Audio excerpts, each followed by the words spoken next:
नमस्कार, आप देख रहे हैं News24। आपके साथ मैं हूं प्रत्युष खरे। बिहार के राज्यपाल रामनाथ कोविंद को एनडीए ने राष्ट्रपति पद का उम्मीदवार बनाया है। रामनाथ कोविंद के नाम की घोषणा बीजेपी अध्यक्ष अमित शाह ने की।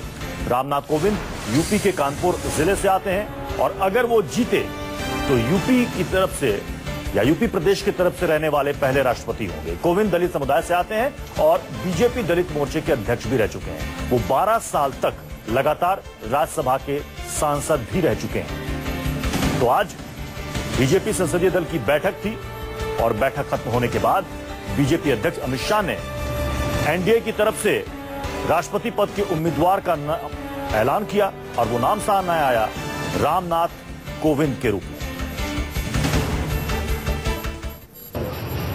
पार्लियामेंट्री बोर्ड की मीटिंग के बाद तुरंत बुलाया गया है। देश के राष्ट्रपति का चुनाव होना है। लोकतंत्र की यह सर्वोच्च जगह के लिए भारतीय जनता पार्टी और एनडीए ने काफी समय से सभी दलों से चर्चा विचार चालू किया था और जिस प्रकार से फीडबैक मिले और समाज जीवन के भी कई हिस्सों से चर्चा करने के बाद एक लंबी सूची का विचार आज भारतीय जनता पार्टी के पार्लियामेंट्री बोर्ड में हुआ और अंत में राष्ट्रपति पद के चुनाव में एनडीए के प्रत्याशी के रूप में आज श्री रामनाथ कोविंद गवर्नर बिहार का नाम तय किया गया है और मैं रामनाथ जी का परिचय भी आपको देना चाहूंगा। रामनाथ जी हमारे बहुत पुराने भारतीय जनता पार्टी के वरिष्ठ नेता रहे। और साथ हमारे संवाददाता मनीष कुमार इस वक्त दिल्ली बीजेपी मुख्यालय के पास से जुड़ चुके हैं। मनीष, एनडीए की तरफ से राष्ट्रपति पद के उम्मीदवार के नाम का ऐलान हो गया और बाकी विपक्षी दलों को इससे अवगत भी करा दिया गया। क्या रिएक्शंस आ रहे हैं बीजेपी के पास बाकी विपक्षी दलों की तरफ से?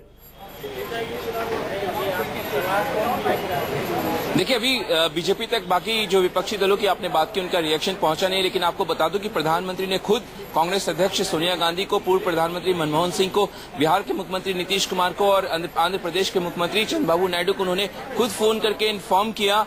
कोविंद जो है उनको राष्ट्रपति पद के उम्मीदवार के तौर पर उनका नाम चुना है और उनसे समर्थन मांगा है। प्रधानमंत्री ने इन तमाम नेताओं को फोन करके समर्थन मांगा है। जहां तक अन्य दलों की हम बात करें तो बीजेपी के तमाम नेता जो है शिवसेना को भी अवगत करा दिया गया है और अमित शाह ने ये कहा कि सभी लोगों से समर्थन मांगा गया रामनाथ कोविंद के नाम पर। जाहिर तौर पर आपको प्रत्युष एक सबसे अहम जानकारी बता दूं कि आज से कुछ समय पहले तमाम संपादकों के साथ एक अमित शाह का इंटरेक्शन हुआ था, जहां पे ऑफ कैमरा उन्होंने ये बात जरूर कहा कि हम वो नाम लेकर आएंगे जिसे देखकर आप चौंक जाएंगे। जैसा कि यूपी में योगी आदित्यनाथ को सीएम बनाकर उन्होंने प्रोजेक्ट करके वहां पे दिखाया और आज भी हुआ। रामनाथ कोविंद कहीं से आपने नहीं सुना होगा, कहीं से कोई चर्चा। ये हैरान करने वाला था, सबके लिए आश्चर्यचकित करने वाली ये बात थी जिस तरीके से उन्होंने रामनाथ कोविंद का नाम लिया। मनीष, ये कहा जा रहा है कि बीजेपी की तरफ से रामनाथ कोविंद का नाम राष्ट्रपति पद के लिए सामने रखना यह बहुत दूर की चाल है। नजर है अभी आने वाले कई राज्यों के विधानसभा चुनाव पर और नजर है 2019 पर। और साथ इस वक्त पटना से हमारे संवाददाता अमिताभ ओझा इस वक्त जुड़ चुके हैं। अमिताभ, बिहार के राज्यपाल का नाम सामने आया है एनडीए की तरफ से राष्ट्रपति पद के उम्मीदवार के तौर पर। जरा बताइए वहां पर किस तरह की राजनीतिक हलचल है? जी बिल्कुल, जैसे ही रामनाथ कोविंद जी का नाम आया है राष्ट्रपति के रूप में, उसके बाद राजभवन में लोगों के आने जाने का सिलसिला शुरू। हालांकि अभी तक जो अधिकारी हैं, जो राजभवन के जो अधिकारी हैं, वो सभी कॉल किए गए और जो सूचना मिल रही है कि आज शाम 5 बजे राज्यपाल दिल्ली के लिए रवाना होंगे। उससे पहले 4 बजे का समय दिया गया है मुख्यमंत्री नीतीश कुमार को, जो यहाँ आएंगे, शिष्टाचार मुलाकात करेंगे यहाँ राज्यपाल से और उसके बाद राज्यपाल का जाने का कार्यक्रम सुनिश्चित हुआ है। लेकिन इससे पहले बीजेपी के की 2 गाड़ियां अंदर गई हैं। हालांकि उसमें कौन थे इसका पता नहीं चल पाया, लेकिन अंदर वो गाड़ियां गई हैं। और राज्यपाल हालांकि अभी तक किसी से मुलाकात नहीं की है। मीडिया से बात करने की बात हुई थी, हम लोगों ने खबर भिजवाई, लेकिन कहा गया कि 1 घंटे के बाद वो मुलाकात हो सकता है कि आके। अमिताभ, एक तरफ तो नीतीश कुमार ये कह रहे थे कि अभी तक एनडीए की तरफ से नाम कहां सामने आया है, और अगर एनडीए की तरफ से नाम आने में देर होती है तो फिर विपक्ष कोई नाम सामने सुझाएगा 22 तारीख तक, लेकिन उससे पहले ही देखिए नाम सामने आ गया। अब सबसे बड़ी दिक्कत जेडीयू और आरजेडी के सामने ये होगी कि बिहार के राज्यपाल हैं, भले वो यूपी के रहने वाले हो, ना करना शायद मुश्किल होगा इस नाम पर, आरजेडी और जेडीयू दोनों के लिए। बिल्कुल, देखिए इससे पहले भी देखा गया कि कई राज्यपाल ऐसे होते हैं जिनकी मुख्यमंत्री से नहीं पड़ती है, लेकिन रामनाथ कोविंद की छवि ऐसी थी कि यहाँ मुख्यमंत्री के साथ काफी उनकी अच्छा अंडरस्टैंडिंग था, काफी अच्छी पड़ती थी। और दूसरे खुद दलित जाति से आते हो तो कास्ट वाइज को लेकर देखे जो बिहार के नेताओं में था, जो एक बात कही जा रही थी, तो उस मुद्दे पर भी अगर देखा जाए तो सहमति बनने के प्रयास ज्यादा हो सकते हैं और इसमें इंकार नहीं कर सकता है।